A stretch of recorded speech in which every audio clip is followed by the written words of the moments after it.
Ini jalan raya ya, bukan jalan pribadi.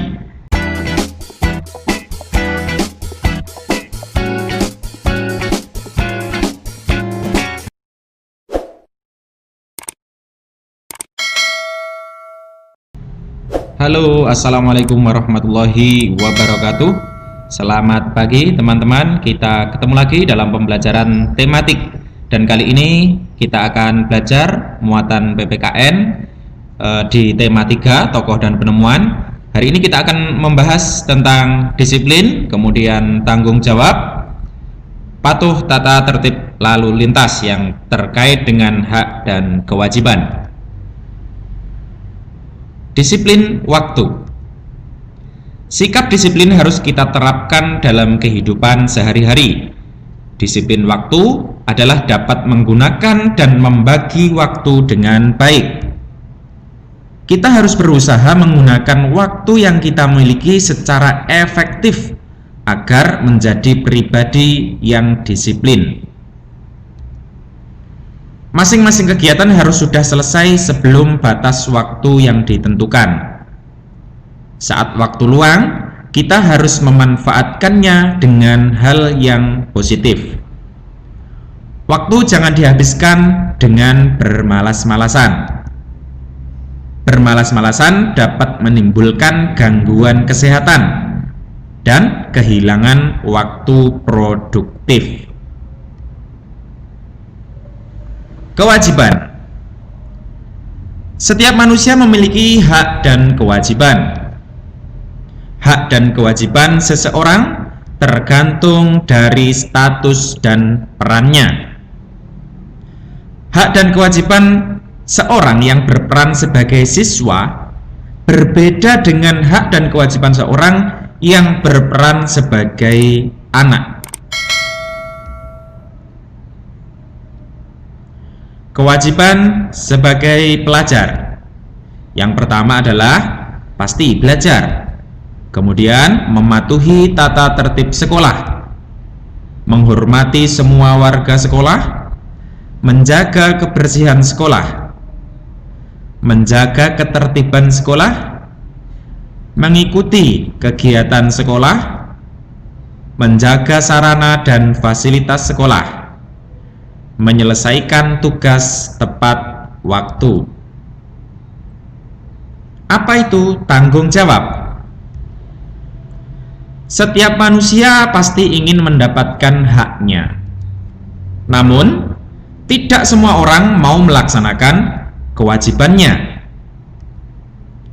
Melaksanakan kewajiban dan mendapatkan hak itu sama pentingnya. Untuk mendapatkan hak, maka ada orang lain yang melaksanakan kewajibannya. Maksudnya, ketika kita menuntut hak, maka ada orang lain yang melaksanakan kewajiban. Sebaliknya, agar orang lain itu juga akan mendapatkan hak, maka kita harus melaksanakan kewajiban. Sebagai contoh, misalnya orang lain supaya mendapatkan hak lingkungan yang bersih, maka kita harus melaksanakan kewajiban, yaitu menjaga kebersihan lingkungan. Maka hak dan kewajiban adalah dua hal yang tidak dapat dipisahkan. Misalnya, mengerjakan kewajibannya saja atau mengambil haknya saja, ya, tidak bisa. Harus dua-duanya berjalan secara seimbang. Sayangnya tidak semua orang menyadari hal tersebut. Banyak orang yang hanya mau menuntut hak tetapi tidak mau melaksanakan kewajiban. Orang yang demikian disebut dengan orang yang tidak bertanggung jawab. Nah, berarti kalian sudah bisa mengartikan apa yang dimaksud dengan tanggung jawab itu, ya, yaitu melaksanakan hak dan kewajibannya secara seimbang.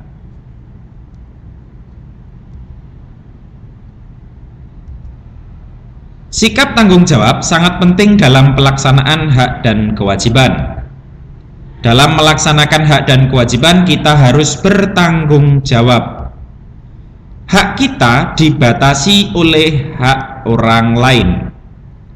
Jika kita tidak bertanggung jawab, maka hak orang lain akan terlanggar.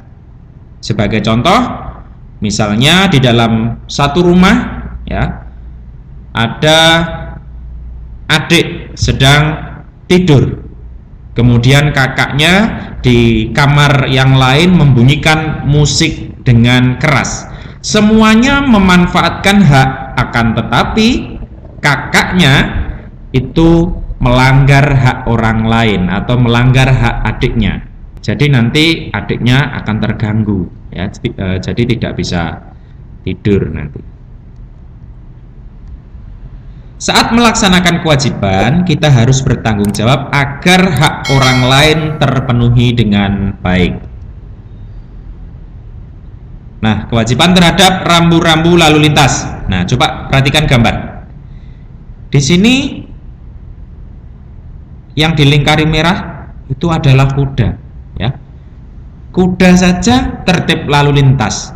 Masa kita manusia tidak tertib lalu lintas? Nah, maka harus malu dong. Maka kita harus tertib lalu lintas. Kewajiban terhadap rambu-rambu lalu lintas. Nah, rambu-rambu lalu lintas itu adalah perlengkapan jalan yang memuat lambang, huruf, angka, kalimat,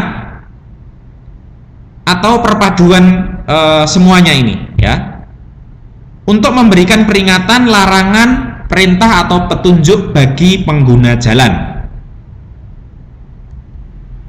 Rambu lalu lintas dibuat untuk menciptakan ketertiban lalu lintas di jalan raya. Rambu lalu lintas diatur dalam Undang-Undang Tata Tertib Lalu Lintas. Pengguna jalan yang tidak mematuhi tata tertib lalu lintas akan dikenai hukuman atau sanksi. Melanggar lalu lintas akan merugikan diri sendiri dan orang lain. Contoh rambu-rambu lalu lintas. Nah, ini adalah lampu lalu lintas. Kemudian ini adalah jalan menanjak, ya. Bedakan antara jalan menanjak dan jalan menurun. Contoh rambu lalu lintas yang lain. P dicoret, ini artinya adalah dilarang parkir. Kemudian seperti pagar ini adalah perlintasan kereta api dengan palang pintu. Kemudian ini adalah tempat untuk putar arah. Ya, biasanya kalau ada yang warnanya biru. Kemudian belok kiri tetapi dicoret, berarti artinya ini tidak boleh belok kiri atau dilarang belok kiri. Nah, ada orang yang berjalan, ini artinya adalah penyeberangan pejalan kaki atau zebra cross. Kemudian ini adalah jalan berkelok. Nah, maka ini fungsinya adalah untuk meningkatkan kehati-hatian para pengguna jalan. Keselamatan adalah nomor 1. Tertib lalu lintas sejak usia dini.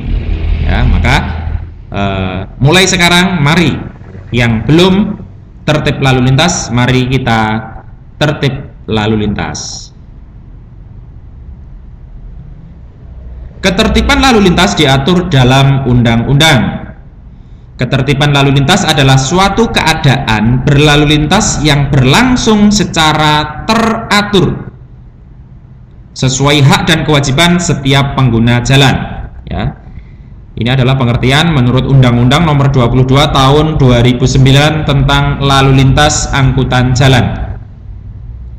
Tertib lalu lintas akan meminimalkan hal-hal yang tidak diinginkan pengguna jalan.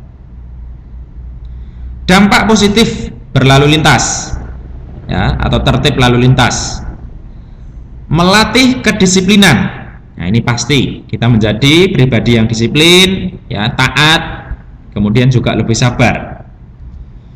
Mengurangi angka kecelakaan, mengurangi angka kemacetan, memperkecil terjadinya pertikaian antar sesama pengendara. Nah, ini contoh yang negatif ini ya. Ya, ini kebalikannya. Ini terjadi kecelakaan. Berarti pasti di sini ada yang tidak tertib lalu lintas. Kemudian, nah, ini kemacetan yang parah luar biasa. Ya, berarti ini juga kemungkinan ada yang tidak tertib lalu lintas. Nah, ini contoh yang tidak patut ditiru atau jangan ditiru. Ini jalan raya ya, bukan jalan pribadi. Ya, di jalan raya kok saling berebut atau saling bertikai. Ya, tidak boleh, ini jangan ditiru.